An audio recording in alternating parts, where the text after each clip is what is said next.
Good afternoon, and thank you all for being here today. As you can see, Dr. Joe Cantor is with me. Today we're also joined by Stephanie Flood.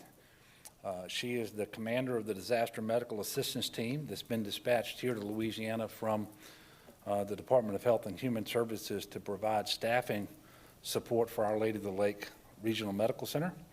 We also have Ebony Addison, who is a nurse practitioner at West Jefferson Medical Center. In fact, I think Stephanie and Ebony are both nurse practitioners.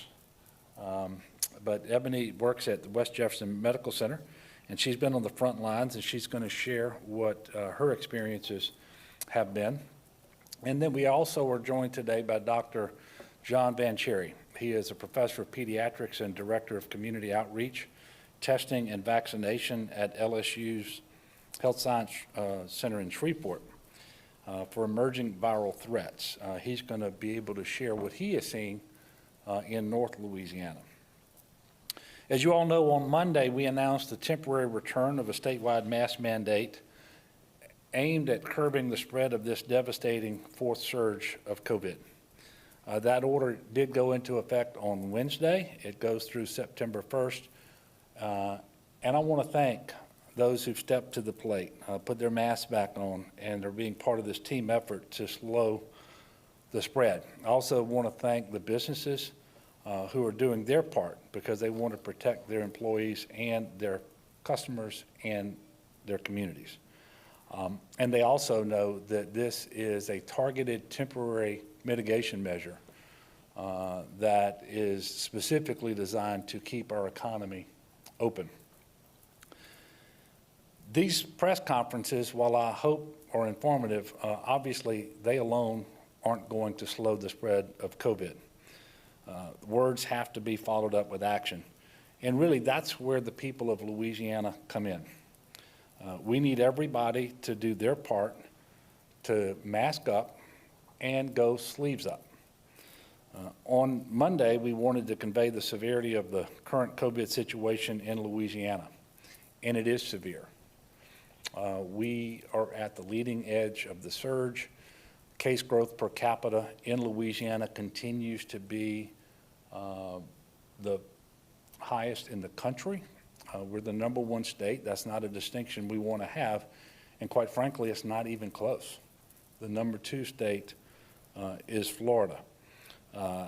With a percent positivity on our test that continues to go up, meaning we have no reason to believe in our data that we've reached the peak or that we're coming down.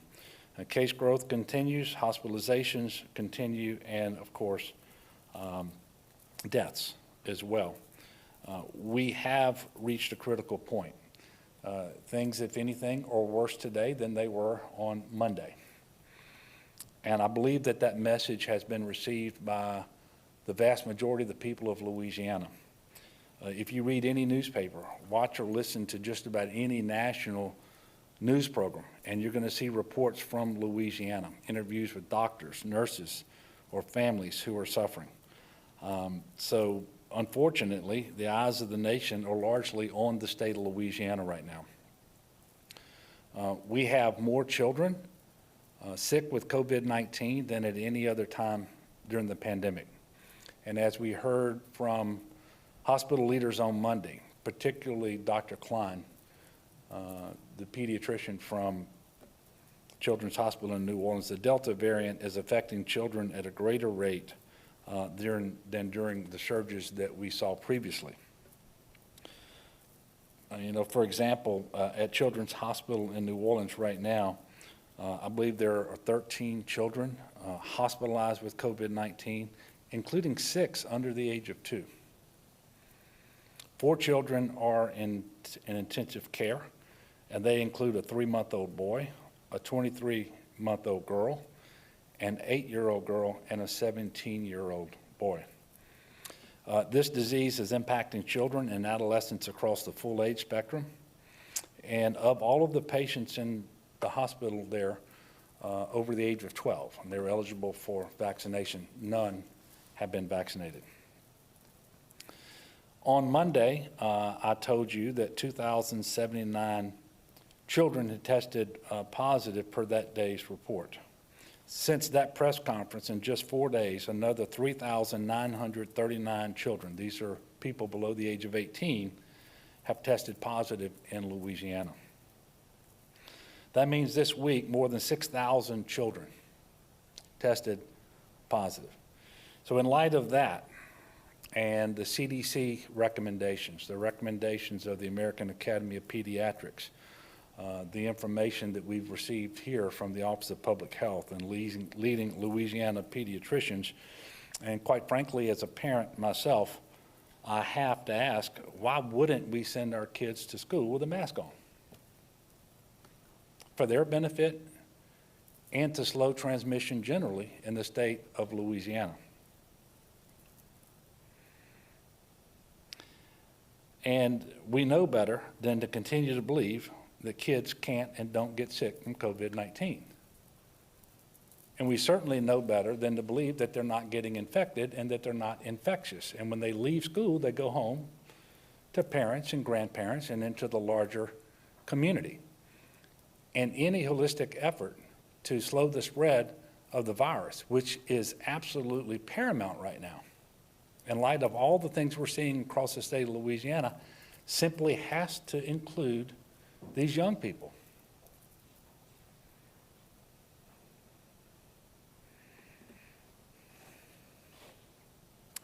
And that's especially true when you think about the fact that 0% of kids younger than 12 are vaccinated. Only about 13% of those between 12 and 18 years old are vaccinated. So all of the numbers that I'm about to give you are headed in the wrong direction. Percent positivity for a COVID test remains high and increasing. It's currently at 15.4%. The previous measure was 13.2%. Today, we're reporting 6,116 additional cases of COVID-19. We are also very sadly reporting 48 new deaths. That's more than 200 deaths this week that we've reported since Monday. We have 2,421 individuals in the hospital. That's a net increase of 71 since yesterday. We broke the all-time record that we've had in Louisiana on Tuesday, and each day since then we have gone up. And I can tell you the indications are we will go up by more than 100 more for tomorrow's report. 277 of those patients are on mechanical ventilators. That's an increase of 19 since yesterday. And it is because of these grim statistics, coupled with a shortage of nurses and hospital staff, that we asked the federal government to send medical strike teams our way. I am extremely appreciative and grateful for the assistance that we have received, and quite frankly, it is nowhere near enough, and we continue to ask for more assistance. And I will remind you, we had a nursing shortage in our state before the pandemic started, and certainly before this surge started. In fact, there are about 7,500 open positions for registered nurses, nurse practitioners, and vocational nurses across the state right now. And further exacerbating that is the fact that we have nurses and respiratory therapists and other healthcare professionals who themselves are out of commission right now as they attempt to recover from COVID-19 and get back to work. So while we appreciate the assistance we're receiving from the federal government, and we continue to ask for more, and we believe we will receive some additional assistance, it simply won't be enough. And that is why we have reinstated the mask mandate for indoor public spaces when social distancing is not achievable. And that's because we have to slow transmission. If we don't slow transmission, the cases will continue to grow, the hospitalizations will continue to grow, and so will the deaths. So we have 3 goals right now.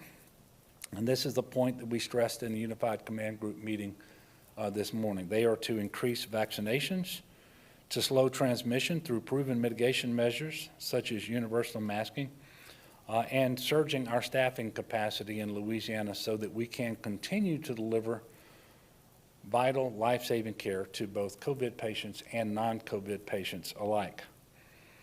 I do have hope. I mean, I know we're going to get through this.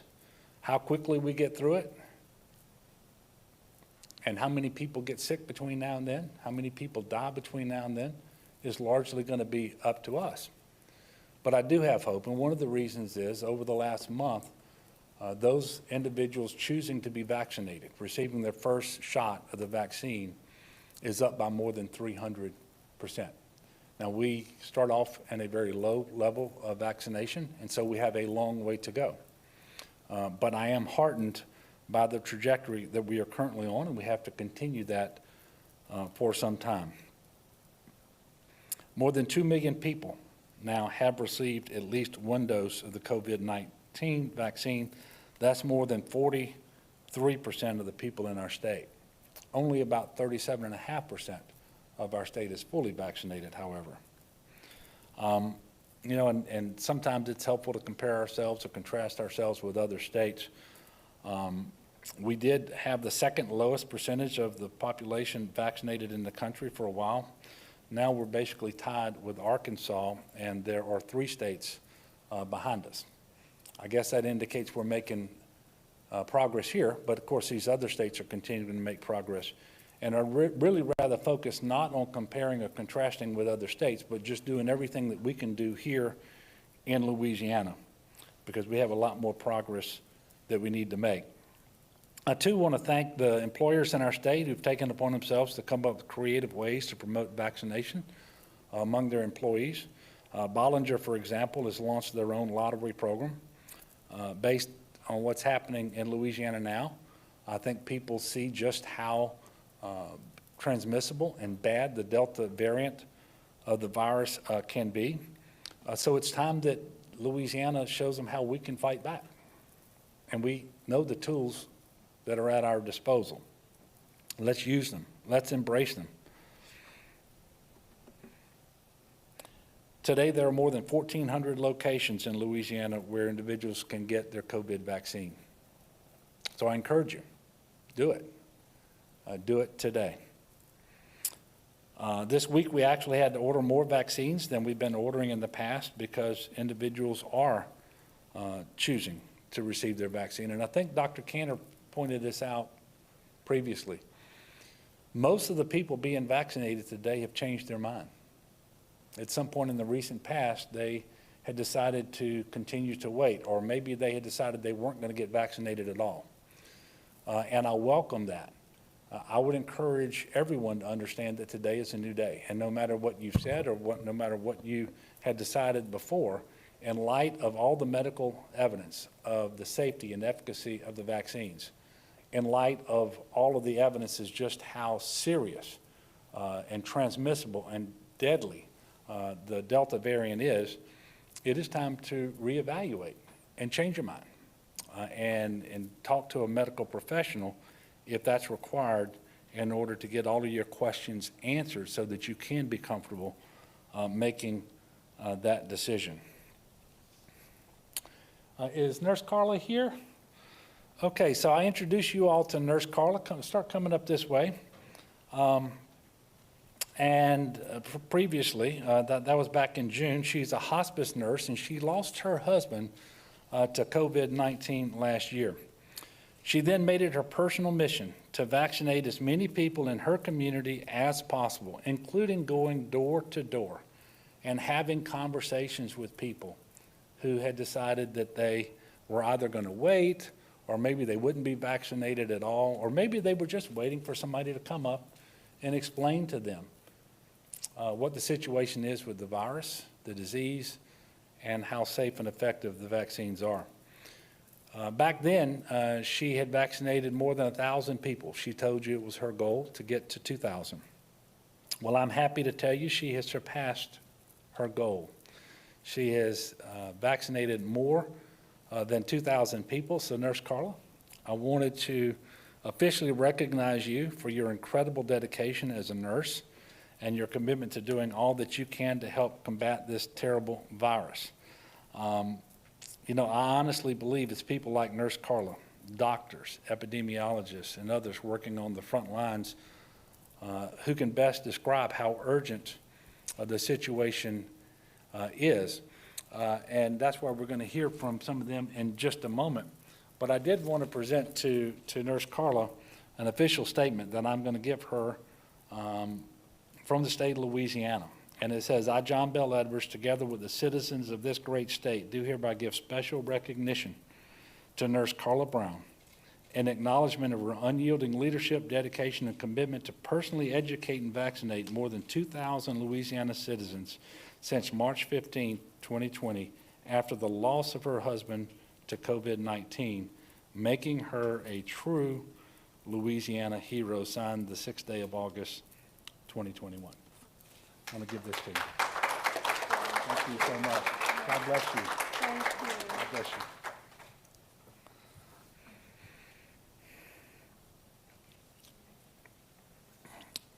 Okay, at this time, I'm going to ask Dr. Cantor to come up. As I mentioned, he'll be followed by Stephanie Flood, Ebony Addison, and Dr. John Bancheri. If you've got questions for them, please ask them while they're up. I'll come up on the backside of their presentations and wrap up and then take a few questions of my own. Dr. Cantor?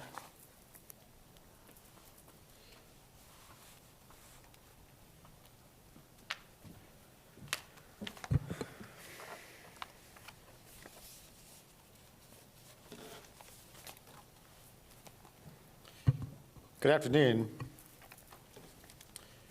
Thank you, Governor. On behalf of Dr. Phillips and the Department of Health, we thank you again for your continued leadership in these most challenging times. And make no mistake, this is the most challenging time that we have had to date in this 18-month-odd pandemic. Also wanted to thank and welcome Commander Flood from the DMAT team, that we're so happy to have you and your team on the ground helping care for our patients. Ms. Addison and Dr. Bancheri, thank you so much. And Nurse Carla, congratulations again. You really are a remarkable inspiration of what one person can do. So thank you for what you've done. If you could go to the next slide, please. This is the same chart that we've shown many times now. And the bottom line up front here is that there's no real good news in here. We continue to set new records for the amount of COVID that circulates in our communities. And we continue to not yet see any tangible signs that we are turning a corner. And that, quite frankly, is terrifying. On the top left, you'll see COVID-like illness, which is the percent of ER visits across the state, which are attributable to people seeking care for symptoms suggestive of COVID, like cough, fever, and shortness of breath. It's now up to about 15% of all ER visits. That's an all-time high for Louisiana. On the top right, you'll see incidence, which is the number of new cases diagnosed day on day. That also is at an all-time high. We have gone up 952% over the past month. A couple other notable quantifications of our rise in incidence. We now have a 2-week incidence of 982 cases per 100,000 residents, pretty close to 1,000 per 100,000 residents. That means that over the past 2 weeks, about 1% of the entire state of Louisiana has become infected with COVID-19. Over the past 2 weeks, about 1% of the entire state has become infected with COVID-19 just in the past 2 weeks. And to parse this a different way, our daily incidence right now is about 92.5 cases per 100,000 residents, 92.5 or over 100,000. What the CDC considers to place you in the high transmission category, the highest of the 4 possible categories, is 100 cases per 100,000 residents per week. And we are just a tick short of that on a daily basis right now. As the governor mentioned, we continue to be for now about a week and a half or 2 weeks straight, the #1 state in the country in new cases of COVID-19 per capita. On the bottom left-hand graph, you'll see testing volume in that purple line rise dramatically, as you would expect, given the amount of transmission that's happening and given the amount of exposure that is happening. And people are getting tested in high volumes after being told they were exposed. We should expect those increases to continue.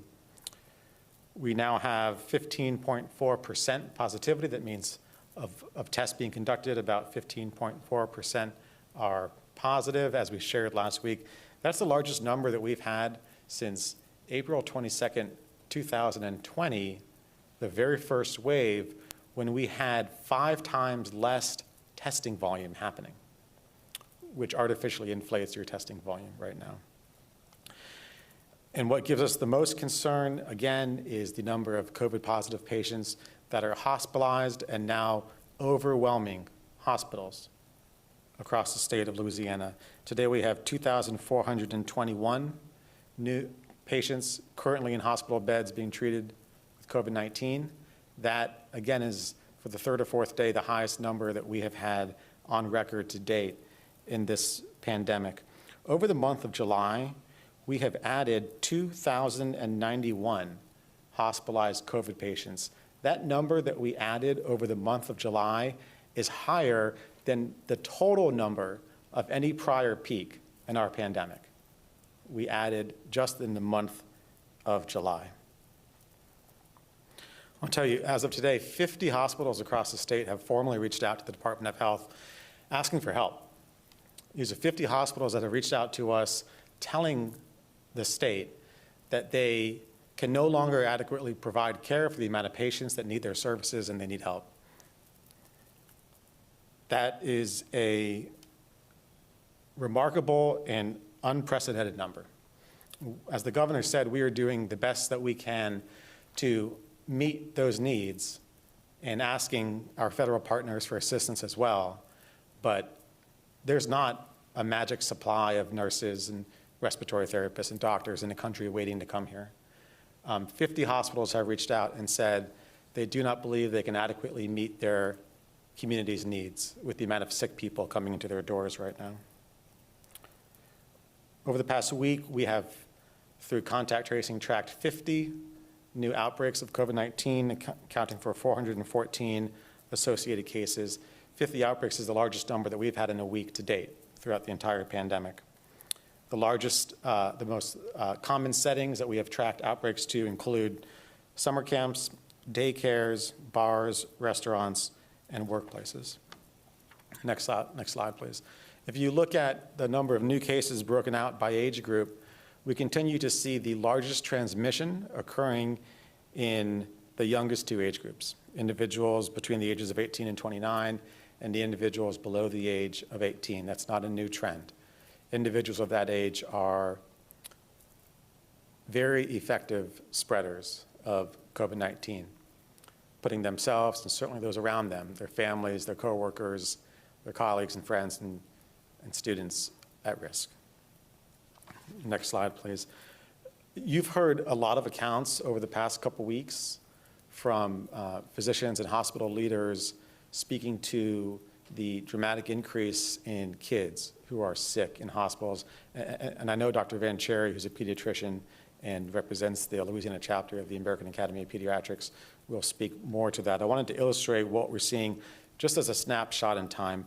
If you look on the left bar graph, stacked bar chart, that is the age breakdown of the individuals who were admitted to hospitals in Louisiana on July 22nd, 2 weeks ago. And then the one on the right is the age breakout of the individuals who were admitted, new admits to hospitals in Louisiana yesterday. Not total hospital census, but people who were admitted to the hospital that day, new admits. 2 weeks ago, we had on that snapshot in time 2 pediatric patients, 2 children admitted. Yesterday, we had 7. 2 weeks ago, we had 12 individuals between 18 age and 29 admitted. Yesterday, we had 30. 2 weeks ago, we had 21 individuals between the ages of 30 and 39 admitted that day. Yesterday, we had 54, and so forth. what's more powerful than this chart is listening to folks like Dr. Klein, who joined us last week, like Dr. Rancheri will share, I'm sure, who are treating patients, treating kids in hospitals, and Katie O'Neill, Dr. O'Neill, who was here last week too, and have been relaying to the public how shocked and disheartened they are to see so many sick kids coming in, and sick kids coming in number and severity that is unprecedented to date during this pandemic for Louisiana. The next slide. We continue, as the governor noted, to be the #1 state in the country for new cases, and the #2 state, Florida, is a decent whiles behind us, if you look at that number. I will say there's a number of states that are on our trajectory and have increases rather steep that may be 1 or 2 weeks behind us on that trajectory, but we remain #1. If you look across the country, there is an epicenter of COVID spreading emanating from Louisiana right now. We are the dead center of the national hotspot right now. I do believe this is going to spread to other states, and I do believe other states are going to be challenged by us, but very few will be as challenged as we are because they enjoy higher rates of vaccination, so they have more protection. Being amongst the lowest states in vaccination, we are amongst the most vulnerable, and that makes it abundantly clear. We are the epicenter of the national outbreak of Delta variant right now. I want to mention it one more time. 50 hospitals have reached out to us to tell us that they are stretched and they can no longer provide adequate care for all the patients that they are seeing and expect to come in through their doors. Truly, an unprecedented and remarkable number. I want to again ask people across Louisiana to take that into consideration before they go to seek care in an emergency department. Emergency departments are very busy, wait times are long, and hospitals are having to triage patients in the emergency department to the best of their ability. If you have minor symptoms, if all you need is a test, if you don't require acute care, I'd like to ask you again, please avoid the ER. Please seek those services at an urgent care or a pharmacy, if it's just a test or other testing availability. If you need help finding availability of COVID-19 testing, 211 is the best place to start. I'll also tell you that most large commercial pharmacies offer testing as well as over-the-counter tests. If you are sick, do not hesitate to go to the hospital. But if you have very minor symptoms or just need a test, please try and avoid the ER. We're trying to preserve the very limited capacity that ERs have right now for patients who truly do require their services. I also want to remind people that if you have been diagnosed with COVID-19 and you have not been hospitalized and you are early in your time course, you might be a candidate to receive monoclonal antibodies.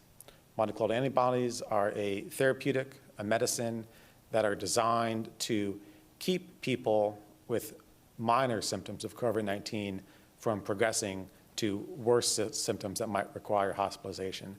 This therapy is more effective the earlier that one receives it.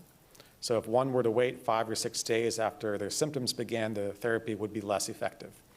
If one were to receive it within a day or two of becoming positive or having symptoms, it would be more effective. And again, the point of this medicine is to keep people who are not sick enough to be in the hospital from becoming sick enough to be in the hospital. If you do get diagnosed with COVID-19, I urge you to immediately contact your healthcare provider. Most hospitals in the state offer this medicine. It's typically given as an infusion through an IV that takes an hour, and then the hospital will monitor you for another hour for any side effects or reactions. You don't need to be admitted to the hospital. It's an outpatient procedure. Most hospitals in the state are offering this now. It really will reduce your chance of needing hospitalization, of getting sick, if you take it early enough in your course of illness. And it's an easy medicine to take. So again, if you do get diagnosed with COVID-19, and particularly if you are at increased risk by virtue of being over 65 years old or have underlying health conditions, immediately contact your healthcare provider.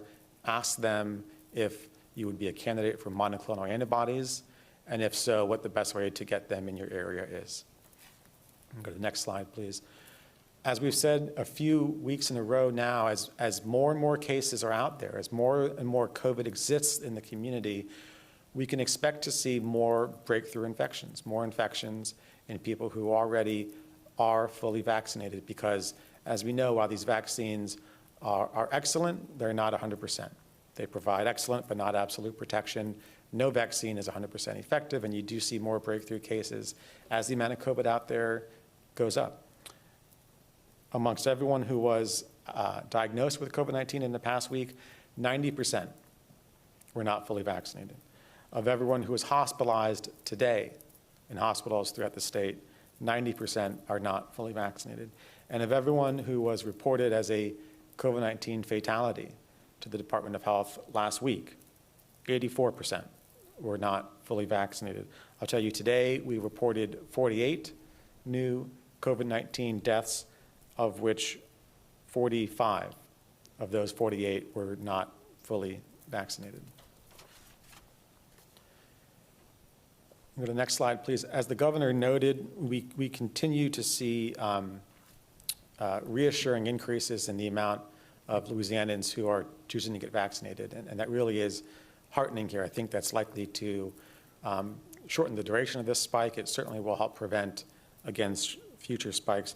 Over the past month, we have increased the amount of people who began their vaccine series by about 500%, just shy of 500%. And yesterday, about 12,000 people got their first shot. Just like the governor said, those folks all changed their mind one way or the other, and that's great news. And I really encourage people to follow suit. I think if you talk to people who have not yet been vaccinated, they're scared. You look around, and in a small state like this, most people know someone who's positive or sick right now. And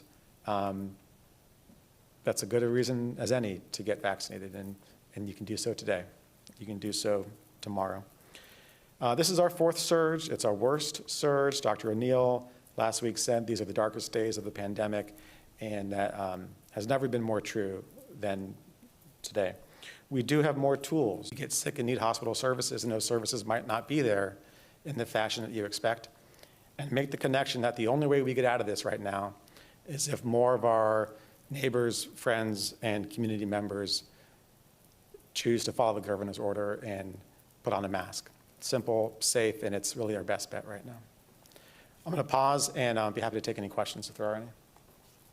Yes, sir.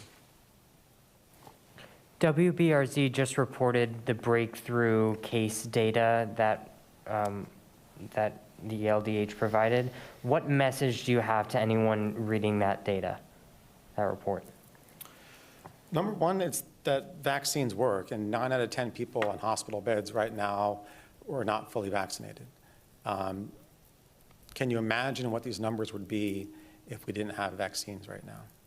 So as the governor mentioned, and these stats were known last week when we said them too, if you are fully vaccinated, you have a 25 times reduction in your chance of being hospitalized, a 25-time reduction in your chance of dying from COVID-19, and an 8-time reduction in your chance of contracting simply COVID-19. Unfortunately, what we do know now with Delta, and this is why universal masking is so important, is if you break through that 8-time reduction in just contracting, if you become a breakthrough case of COVID-19, you likely have just as much virus in your body as someone who's infected and not vaccinated at all. Meaning you're likely to be just as easy to spread that virus, at least in the first couple of days, as someone who's not infected. That's a reality of Delta, and that's rather new from the prior strains. And so it's more important than ever, even if you are fully vaccinated, to mask, because asymptomatic transmission is real. It happens, and it's helping to spread this pandemic right now. These vaccines are remarkably effective. 25-time reduction in your chance of dying. 25-time reduction in your chance of being hospitalized. Remarkably effective, and I would be terrified to think what our numbers would look like right now with this variant if we didn't have the vaccination coverage that we have.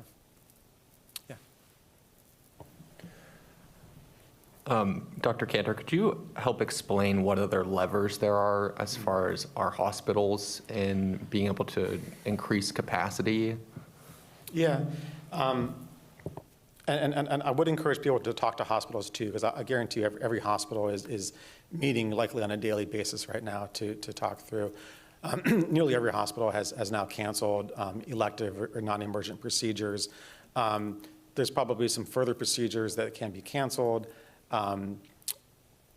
Staff that are attending to clinics, outpatient clinics, might need to be directed to inpatient care. Nursing ratios, meaning if you have one ICU nurse caring for 2 patients, that's a standard ICU ratio. Hospitals might need to ask that nurse to care for 3 patients or 4 patients. And then once additional staff arrives, you can increase the occupancy within the hospital. All of those are rather drastic measures. And I think that the thing that's difficult to communicate is they have real consequences. Sometimes difficult to quantify, but very real consequences. I was told of a patient a few days ago that was sitting in an ER with a facial abscess, an infection in their face that required surgical drainage. The 2 risks of delaying a drainage like that are, number one, that infection can eventually seed into the bloodstream and cause the patient to become septic, which is potentially a fatal condition.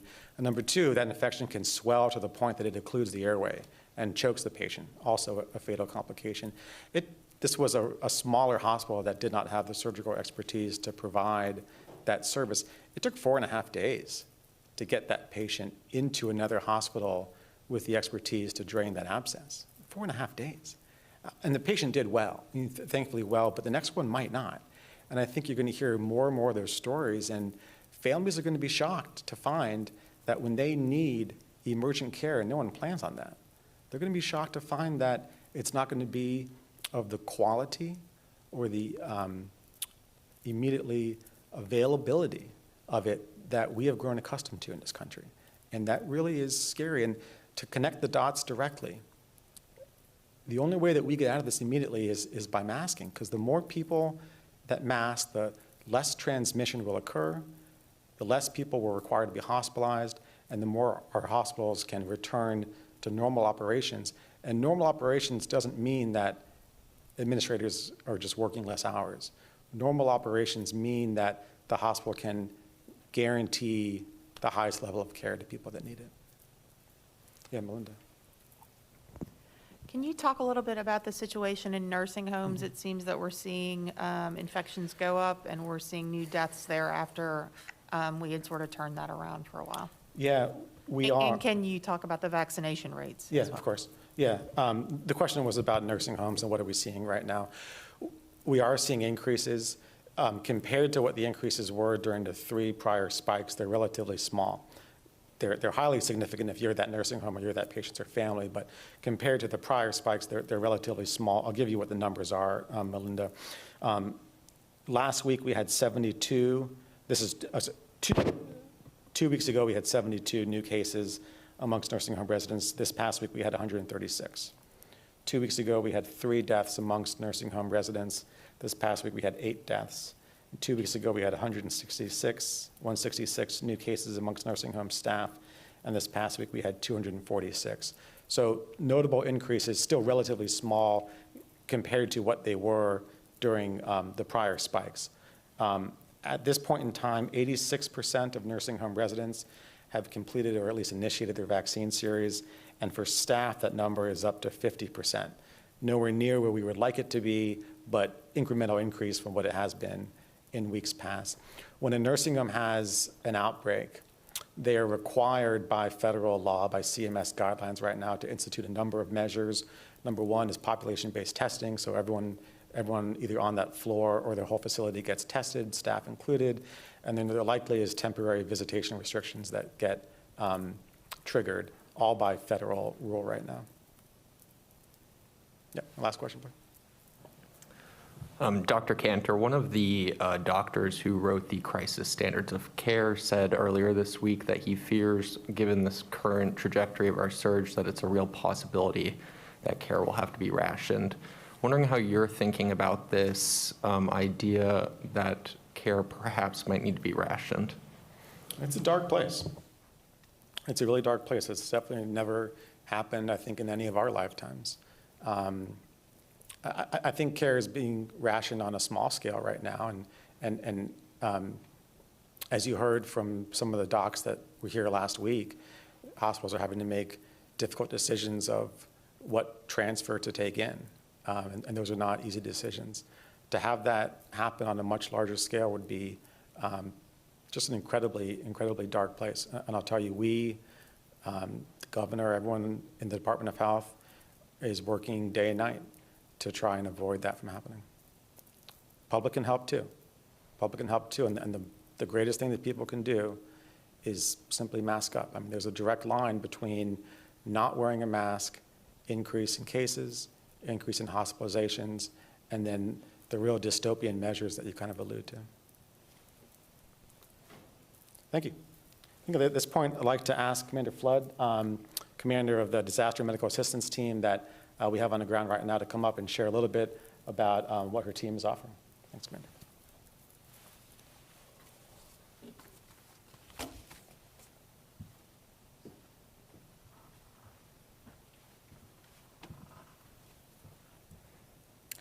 Good afternoon. My name is Stephanie Flood Thomas, and I am the commander for Florida 4 DMAT. We are out of the National Disaster Medical System, if you've happened to heard that term recently. Our job here is to backfill and basically help replace nursing staff that the hospitals are desperately needing right now, especially in the ICU area. Currently, our staff, we have a 34-person team, and we have backfilled and opened up 6 ICU beds. So we are helping to bring in more patients. I will tell you my background. I am a physician assistant, and I have been for 21 years. I spent 16 weeks in Texas. I will tell you in my lifetime, I have never seen patients that have so many drips running. So this is a very urgent situation right now. We have critically trained nurses in our ICU, but they're also having help from the staff, so we don't have the hurdles of having to do the electronic medical records and things like that. We have integrated very well. The hospital has been fantastic in helping to get us integrated into their system. They've been very welcoming, and this is my first DMAT commander mission. I have 14 years of DMAT behind me on another team, but considering this is my first mission, and with the high acuity of this, it has gone exceptionally well. We have, on our team, we have doctors, nurses, paramedics, respiratory therapists, PAs, and NPs. And our job is to come in and help in any way we can. If they need us to go and float down to the emergency room, we're flexing wherever their critical needs are for that either day or night shift. Do y'all have any questions? Yes, sir. It's my understanding that you all are reviewing these requests that have come in from the hospitals for staffing needs and whatnot. I'm wondering I don't know if that's your role specifically or someone else in your team. I'm wondering what we can expect going forward as far as federal support, or I mean, even how realistic it is that the feds will be able to provide as much support as been asked. The only thing I know at this time is we did have a team out in the field, and they have collected the data. They have went back to DC, and they are reviewing the data and the needs of the state right now. Other than that, I don't have any further information. I could defer to Peter if he had any further. Okay, we'll answer that after. Okay. Next question, please. Yes. Can you talk a little bit about what you have seen in Louisiana versus some of the previous places you've been, if it seems equivalent to when you were in Texas, or kind of what the comparison looks like? Okay, so basically the question is there any difference where we're at here in Louisiana compared to other states that other or responders have been in? I know our team has been in multiple places. I personally, like I said, was in Texas. I would say the severity at this point is worse, other than at the initial onset of the COVID-19 outbreak, where we didn't know what we were doing. We were basically all looking for what is going to be the best treatment. I would say, however, since we have a lot of good treatments, or I wouldn't say good treatments, but we have some treatments that are helping, I still think this is a very bad situation. I think the patients are very sick. And like I said, in my entire career, I've been in medicine for over 30 years. I've never seen a patient on so many drips in my life, and that is multiple patients currently in Our Lady of the Lake Hospital. Yes, sir. Could you talk more about how you treat patients, either, like, do you treat them specially, or any special medicines other than steroids and maybe, these monoclonal fusions? Okay, as far as the current treatment, I would defer to our medical director, Dr. O'Neill. That would be a question for her. I do not know what the current treatment protocols. As the team commander, I'm not in that hat, if you will, at this time. Any other questions? Okay, other than that, I would just suggest please go out. If you know someone who needs a vaccine, please help them get there. If you know someone with a mild illness, try to get them over to a monoclonal antibody treatment facility to get those on board. I did clinically see those help in patients when I was in San Antonio. Just stay safe, keep your mask on, stay 6 feet away, wash your hands, and get your vaccine if you can. Now, the other thing I would say is if you are concerned about the vaccine, if there's one particular reason you have seen something on Facebook, don't read Facebook. Please call your provider, make an appointment, go talk about your real issues, and have them give you the data, the facts, not the memes that are going around Facebook. Any other questions? All right. Thank you guys very much.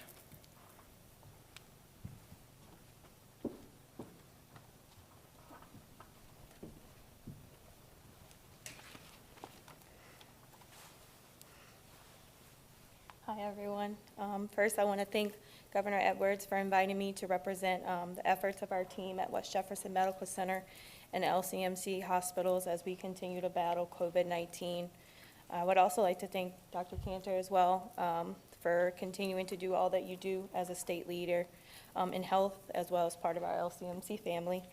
As previously mentioned, I am a nurse practitioner at West Jefferson Medical Center. I primarily take care of stroke patients. But when COVID-19 originally began to affect our community, I was in a sort of a transition from a bedside stroke nurse to a nurse practitioner. And with everything that was going on and affecting our community, kind of that process was on hold. And with the rising number of COVID cases in our area, our stroke unit was converted into a COVID unit. And so I assisted the manager of that unit in running the day-to-day on that unit. And so I firsthand was able to see how the virus had affected our community, how it affected our staff, our day-to-day function, what it looked like to come in and treat those patients. I also witnessed firsthand what it was like to be there with those patients, unable to see family, to deal with such a condition, to watch them sometimes more often than not on their last days, on their last breath, trying to offer them as much comfort, as much kindness as we could as we adapted on the day-to-day to what we were being challenged with. And so this went on for months, and as we approached the end of the year, graciously, we were presented with the vaccine. And so, of course, myself and my colleagues were one of the first providers that were offered the vaccine. And of course, we graciously accepted. We rolled up our sleeves, we took our vaccines, and we continued to take care of our patients.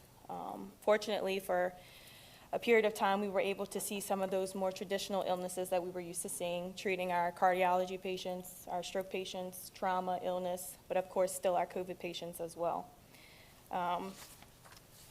And so with the vaccine becoming even more available and available to our community and our general population, our health system was able to provide a max vaccination site, of course, at the New Orleans Convention Center.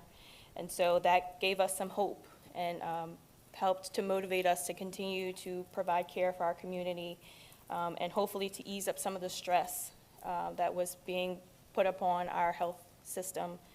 And of course, we know that all came at a cost. The burden that all of our frontline workers were put to face to give everything they had every day wholeheartedly as a system, as an organization, to treat our community, to do everything we could to give them the best care we had available at that time.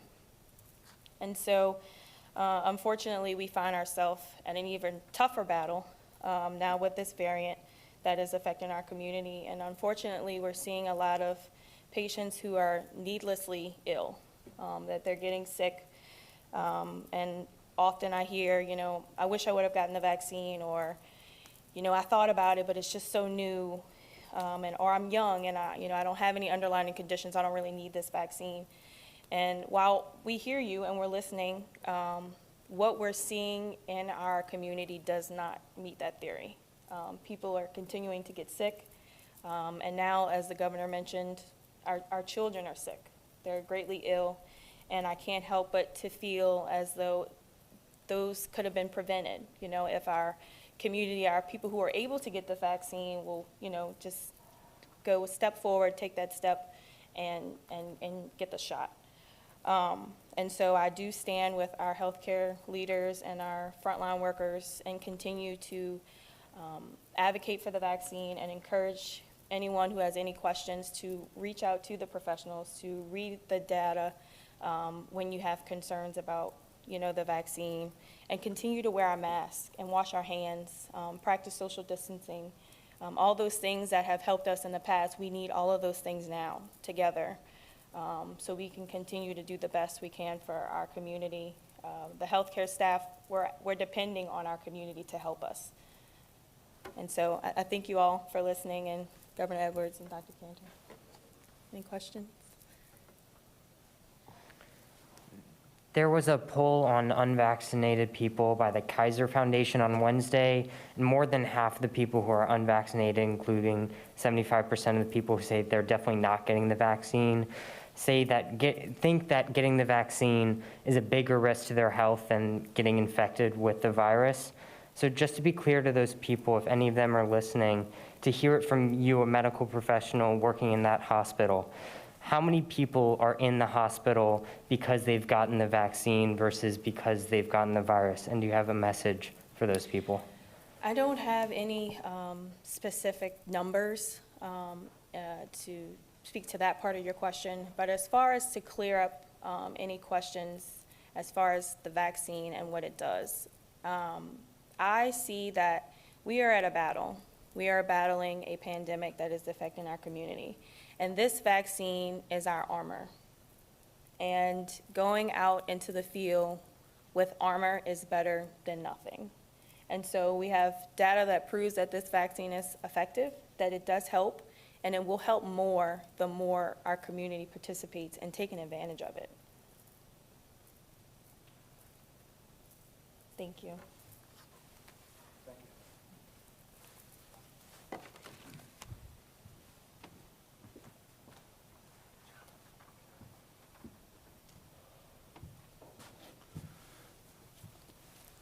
Good afternoon. I'm Dr. John Bel. I'm a pediatric infectious disease specialist on the faculty at LSU Medical School in Shreveport. I'm a second-generation Louisiana pediatrician. My mother's a nurse in Southwest Louisiana. But first, I'm a parent and strive to be a man of God. So I represent now the teams that work for me in Northwest Louisiana, providing vaccines and testing in our community, in our nursing homes, and many of those are nurses, paramedics, EMTs, and other support staff helping make our work successful in saving lives. My different team is working with me on a daily basis on clinical trials to understand the effectiveness of the vaccines, to get vaccines approved for our children less than age 12 as quickly as we can and as safely as we can. So my first message is really to parents in the state of Louisiana. I know that there is a lot of concern about our children going back to school wearing masks. Right now, as Dr. Cantor has said, as the governor has said, masks are the only thing that will change the course of this surge right now. Masks save lives. There is no doubt about that. They absolutely do. For parents who are concerned about their children having to wear a mask at school, you have alternatives. You can use virtual school for your children, or you can homeschool your children. But it is not safe for anyone right now in the state of Louisiana to be in a public space with non-vaccinated people without a mask on. And most importantly, our children under age 12, our school-age children, are not eligible for vaccines. They are at great risk now. This is a different pandemic than we dealt with a year ago. Let me be clear, this is a very different pandemic than we dealt with a year ago. More than 20% of new infections are occurring in children. And you've heard about the children who are in our hospitals now. They're not great numbers of children, but they are our children.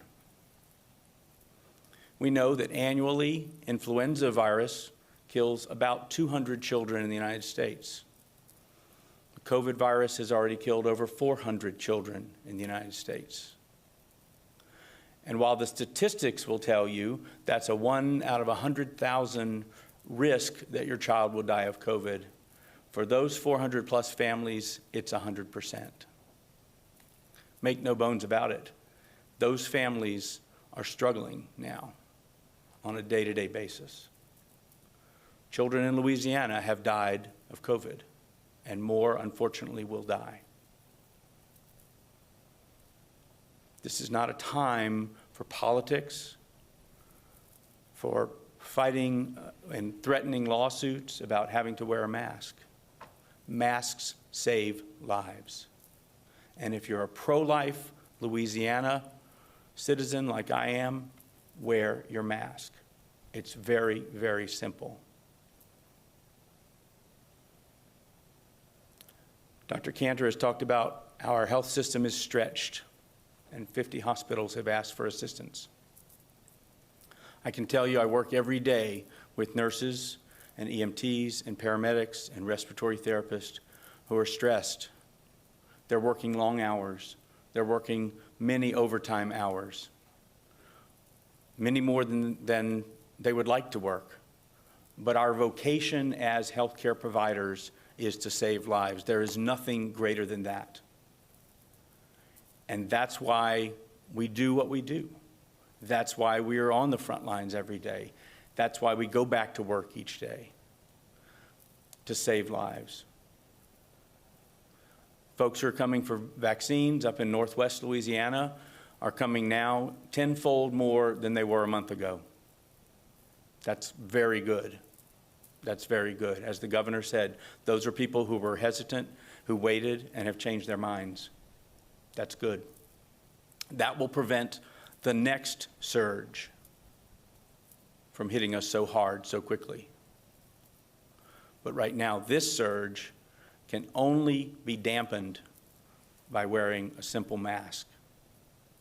And educators have asked me, how can you put faith in a mask? Because it works. The data is clear. I've been in the face of hundreds of people with COVID-19 wearing a mask just like this and not gotten COVID. Masks clearly work. Masks save lives. They prevent the transmission to other people, especially those who are more vulnerable.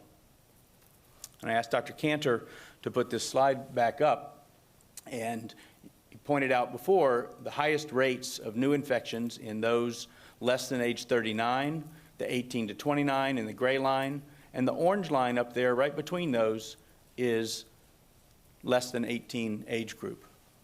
And that right there is the number you should focus on as a parent. We're seeing more pediatric infections now than we have at any time in this pandemic. The great news is most of those are mild. Most of those are a nuisance. Many of them start as, I think my kid's having an allergy attack or something else. That's okay. But we know that kids now are infectious, and we know that they are continuing as part of an unvaccinated population to foster the spread of this pandemic. And the only way to change that is masks. And the other piece I wanted to point out, if you look at the lowest rate of new infections on this graph, the brownish color that's at the bottom here, that's the age group over 70. That's the population in our state that's nearly 90% vaccinated. That's amazing. That's a testament to how effective our vaccines are at saving lives, preventing hospitalizations, and hopefully slowing down this pandemic. We know now that the average age of hospitalized people in our state is 25 years younger than it was a year ago. In Northwest Louisiana, we have pregnant women in the hospital on ventilators or on lung bypass because they're so sick with COVID. We've had a baby in our hospital born with COVID to a mom who had minimal symptoms of COVID. The baby was born premature, most likely because of COVID. This is a different pandemic. It is not the time for threatening lawsuits. It is not the time to mince words about where we are and the situation we're in. And I laud the governor, our public health officials. They're working tirelessly. They don't need to be berated in social media. They don't need to be attacked. Our only goal is the safety of the citizens of Louisiana. That is paramount. We are a pro-life state. There is nothing more pro-life now than wearing a mask. So please, mask up, roll up your sleeves, get your vaccines. The last thing I'll tell you is that 25% of those who are coming out for vaccines in Northwest Louisiana are less than age 18. Our teenagers get it. They understand. They want vaccine even when their parents may not. They get it. So let's pay attention to the needs of our children. Put their safety first. Have them wear masks. It is absolutely the right thing to do at this point. So I'm happy to answer any questions that I can. Yes, sir. With schools opening this week and next week, are you worried about a further increase, especially with these terrible numbers in children? Do you see schools closing even? Right. The question is about the safety of opening schools and whether that presents a threat to, further fuel this surge we're in. I've talked with many of our educators, and they're working very hard to balance two things: the education of our children and the safety of our children. And those are the top two priorities. We were very, very successful last year at having our kids in school very safely and keeping them at least not from falling as far behind as many, many millions of kids across the country have. So my reality is that, yes, there will be some bumps in the road. There will be some schools that may have to close. But the mitigation strategies that we have, simple as they are very effective at keeping our kids safe. And our kids need that education. They need that consistency. School is the best place for them right now.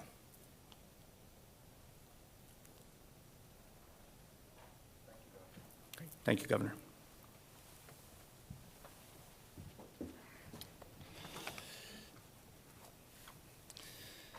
Thank you, Stephanie and your team, for coming to Louisiana and helping out here in the Baton Rouge area at Our Lady of the Lake. Thank you, Ebony, for your work over the last 18 months and that of all of your colleagues and healthcare professionals everywhere around our state. And then, I'm tempted to, as a lawyer, to close on the information that was imparted by Dr. John Bel Edwards, because I think it was extremely powerful, and there's just not a better way to convey just how serious this situation is and how necessary it is that we vaccinate, that we mask, and that we do everything that we can for our children so that they can safely return to school. But I can't. There's a few things that I have to say. I want to get back to Melinda's questions about nursing homes. And I really think this speaks to the efficacy of the vaccines more than anything else. There are many more nursing home residents who are getting, by the way, we don't have nearly as many who are getting COVID as we had in previous surges. But many of those who do have mild cases. They don't have to leave the nursing home. And in a call that we had earlier this week with all of the Tier 1 hospital medical directors across the state of Louisiana, a number of them commented on how much better this is from that perspective, because in previous surges, especially the first one in March and April of last year in May, nursing home residents were flooding the hospitals. If you superimpose that on top of what we're currently seeing in our hospitals, it would be that much worse. And so we're very thankful that 85% of our nursing home residents have been vaccinated. That means they're less likely to contract the virus, and if they do, they are much, much less likely to need to go to the hospital, and that is helping a lot. There was another question about the safety of vaccines relative to the number of people who are actually in hospital with COVID. This is a little bit from memory, so I want Dr. Cantor to check me on this. But to date in Louisiana, there have been about 2,050,000 shots administered. Actually more shots than that, but that's how many people have received at least one shot. 8 serious reactions. Serious being defined as needing to stay in the hospital overnight or death. 8? And 0 of them have been deaths. So when you want to try to figure out which poses the greatest threat to your public health, to your health as an individual or to your family, think about that. Think about the people that have been in the hospital and dying from COVID, and the fact that we have had 8 serious reactions, all of them requiring short-term hospitalizations, and none of them resulting in death. I want to take a moment and congratulate our latest shot at 1 million winners. So congratulations to Cody Hemperly of Shreveport. He won $100,000 cash prize. I also want to thank him because he works in one of the state's largest health systems, and he helps patients who need assistance covering the cost of their care to find ways to pay for their care. So I had a great conversation with Cody yesterday, and congratulations to you again, and thanks for choosing to be vaccinated. And our $100,000 scholarship winner is 13-year-old Nevada Charity of New Orleans, and she is headed to the 9th grade. English is her favorite subject. She doesn't know where she wants to go to college yet, but she knows she's going to college, and she and her family are super excited about that $100,000 scholarship. Next week, we will be announcing the remaining 5 $100,000 scholarship winners and the grand prize winner of $1 million in cash. And we'll be making that announcement 1 week from today. If you have questions about the vaccine or you want to schedule an appointment, please call 211, or you can call our COVID hotline at 1-855-453-0774. You can also visit vaccines.gov. We have had a recent increase, obviously, in people calling to schedule appointments, and that should be encouraging to all of us. You can also get your answers your questions answered by medical professionals. And to help in this as well, LDH will be holding regional telephone town halls with medical professionals across the state over the next week. So please keep a lookout for a call inviting you to join, and that call will come from Dr. Cantor. Finally, and importantly, next week I will personally observe 3 days of prayer and lunch fasting on Monday, Tuesday, and Wednesday for like-minded individuals who, like me, believe in the awesome power of prayer. I'm asking that you do this as well. Again, that's Monday, Tuesday, and Wednesday, and that we will lift up our state in prayer, especially those struggling with COVID, those who've lost family members and friends to COVID, and those healthcare professionals who are working so hard and are so exhausted. So at this time, and I'm mindful we've already been here for 1 hour and 12 minutes, but I am going to take a few questions if you have them.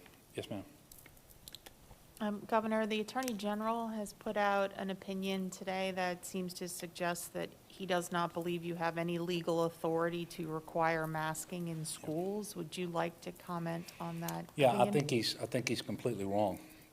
And the reasoning is I think, very poor.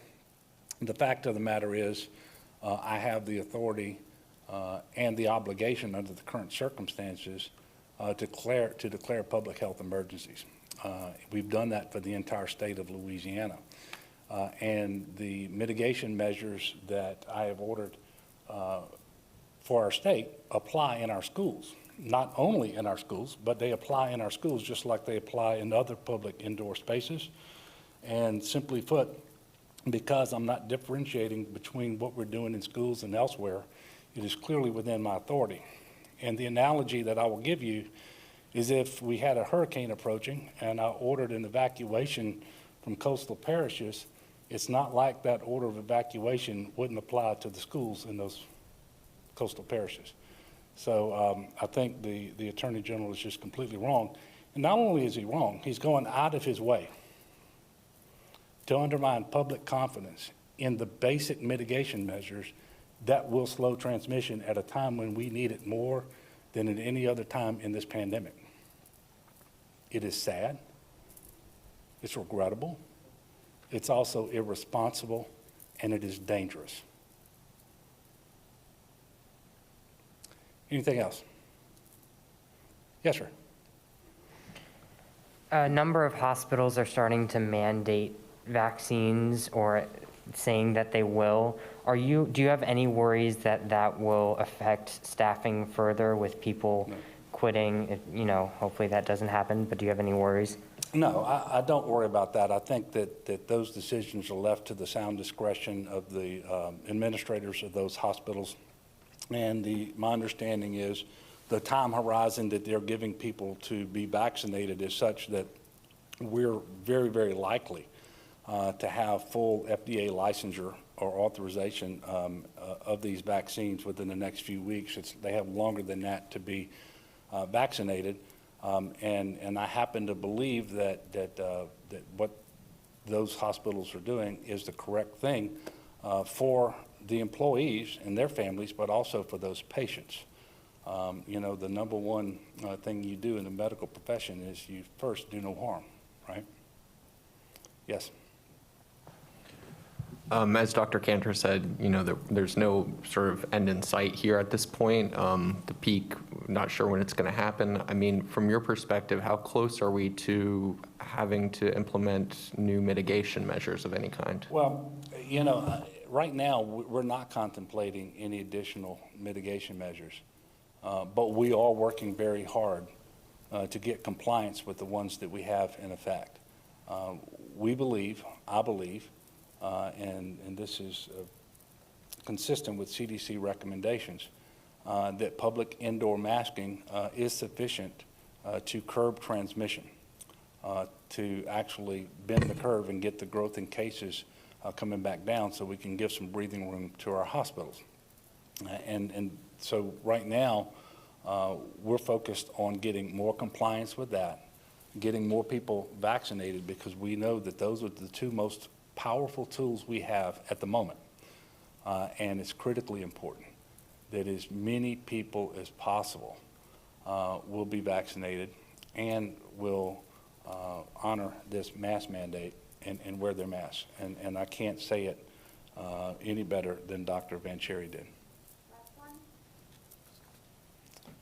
Yes, sir. There's breaking news that the FDA is rushing to authorize extra doses of the coronavirus vaccines for Americans with weakened immune systems. Do you have any insight on timing from the White House as to when that will happen? No, and you just said it was breaking news, so it's a little unfair to ask me what our plan is. But what I understand is that sometime, and maybe this is different than what I saw in the news last night, that we expect that over the next few weeks, the federal government, the FDA, the CDC will come up with a plan for how to do that. That plan will run in concert with communications with us, and we'll certainly be ready if and when it's time to pull the trigger. I will tell you that in a phone call the other day, Dr. Fauci mentioned to me that it's much more likely that a third shot, or a booster, if you will, would be given to someone who's immunocompromised as opposed to just someone who might think that they need a third shot. And so we'll be looking at that. The good news is the vaccine supply is sufficient to do that. We now have a lot of history in terms of how to get people connected with a provider who could administer the vaccine, and we do it across a variety of settings every single day. And so when that time comes, I can assure the people of Louisiana there will be multiple very convenient ways for them to get that shot here. And that will be the case for anyone else who might later be authorized a booster shot, should that happen as well. Look, these are very difficult days for our state. There's not another state in the country that has the disease burden that we have. There's not another state in the country whose hospitals and healthcare professionals are challenged the way that ours are right now. And I'm appealing to everyone.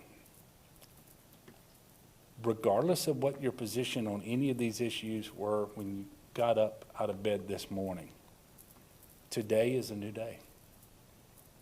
Consider what you have been told here by these healthcare professionals.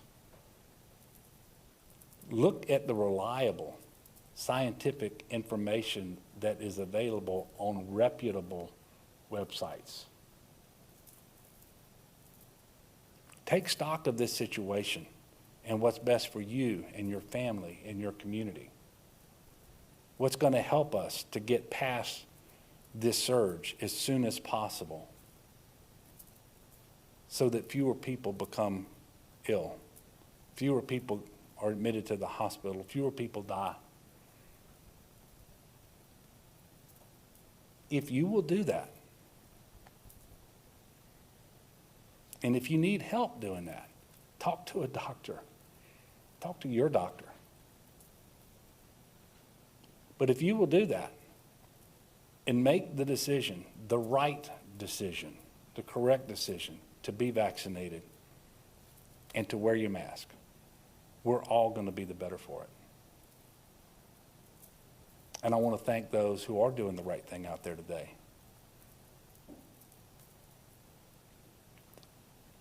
And again, I would ask everyone to continue to lift up our state in prayer and join me on Monday, Tuesday, and Wednesday of next week for lunch, fasting, and prayer.